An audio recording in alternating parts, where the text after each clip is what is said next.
But first up this morning, it's nearly 3 years since the war in Ukraine began, after Russia invaded the country. US President Donald Trump has said he wants to help make a deal to end the war.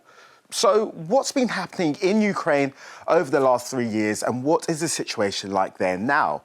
Well, the BBC's Ukraine correspondent James Waterhouse has sent us this report from Kyiv.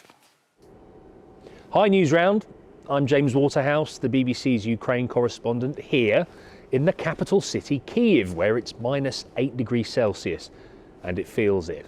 It's 3 years since Russia launched its massive invasion of Ukraine, and at the time it said it was protecting itself, its own borders, but Ukraine and its friends like America, France and Germany, they say this war is illegal. What Russia is doing is taking Ukrainian land by force. So, after 3 years, where are we now? It was in 2022 that Vladimir Putin of Russia sent in hundreds of thousands of his soldiers into Ukraine.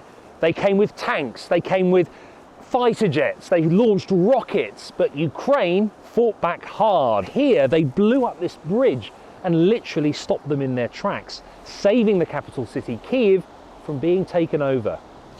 Ukraine has had a lot of help from its friends like the UK and America, who've given lots of weapons. It's allowed it to take back some of the land it's lost and even allowed it to launch strikes inside Russia.